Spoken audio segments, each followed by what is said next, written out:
Hello, I'm Kitka from BeMoreThanYouAre.com, and today I wanted to share the 9 steps to innovation.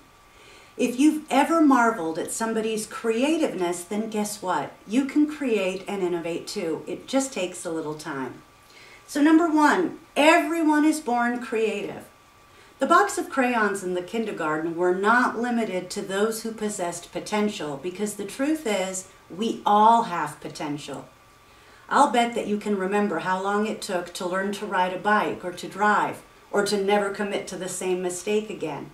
That's the same with innovation. It takes a bit of practice and some time before the mind function comes easily when called, but it does come. You were born with it, so don't worry. The second step is to follow the beat of your own drum. In other words, don't listen to what other people say. Allowing the input of other people will only bring disharmony to the music that you're trying to make. If you have an original idea, don't waste your time and effort trying to make people, your friends, your family understand, because they won't. And the help that you probably get is going to come in the form of negative feedback. You know, if all those geniuses listened to their peers, we'd probably still be living in the Middle Ages. Invest your time. It's worth it, and I can't stress that enough. Although please don't mistake this tip to tell you to quit your day job entirely. Hold your horses, not yet at least. This involves some tricky time management, and with a little bit of discipline, you'll be able to squeeze both in, your job and your innovation.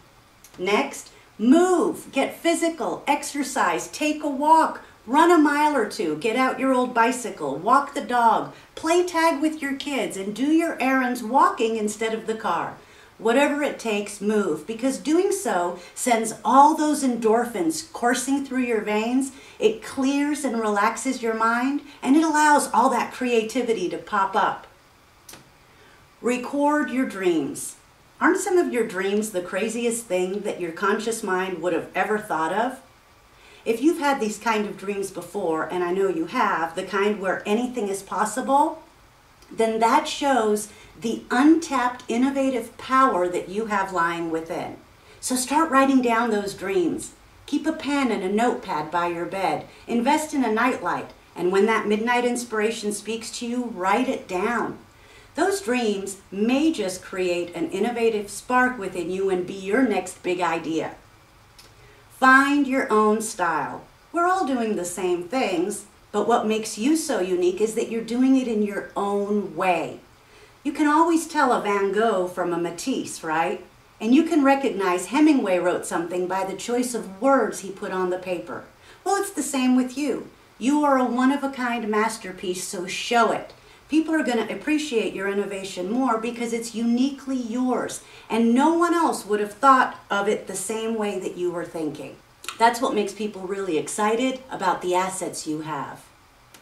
Lose the tools and gadgets. Stop waiting for a better whiteboard, a better camera, until you lose 10 pounds to make your recording. You don't need the most expensive paints to produce a masterpiece, and it's the same with your writing, your recording. In writing, you don't need an expensive fountain pen or some extra special paper for a bestseller. Do you know that J.K. Rowling wrote the first book of Harry Potter on bits of tissue? So what if you've got an expensive new camera if you're a crappy photographer? Who cares if you've got some big Mac Daddy computer if you don't even know how to use it? Don't waste your time waiting to learn. Remember to move.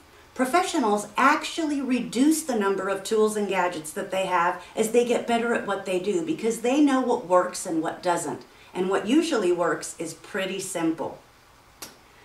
Turn on your passion. Nothing is going to work if you're not all fired up and ready to go with passion.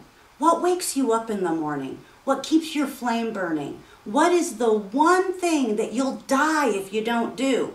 You've seen this at work before. There's people that are so talented, and they're overtaken by lesser talents who just want it more. Those people never give up. Remember the tortoise and the hare story? We all know who won.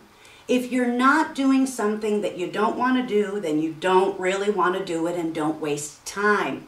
You have to want it so bad that you become a virtual unstoppable. That's passion, and that passion is going to keep you going. And finally, proceed with no worries. You can't force it.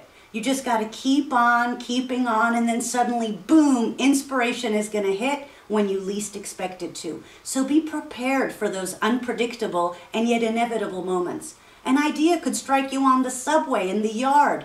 And alas, if you don't have a sheet of paper to jot it down, it could have been the idea that might have changed the world. So avoid these disasters and be prepared. Always have a pen and paper within arm's reach at all times. You have to be the one that keeps yourself on point. You have to want it so bad that it drives your every action. And keep in mind that you're doing these things for your own satisfaction, not for anybody else's. So do your best and give your best and enjoy your best, because soon enough they're going to notice, and that's when everything's going to fall into place and you'll be perfectly prepared. I hope you found value in these 9 steps to innovation, and I invite you to like our page on Facebook, and remember to check your mail from the next message from us at BeMoreThanYouAre.com. Until then, remember to do more, live more, and be more.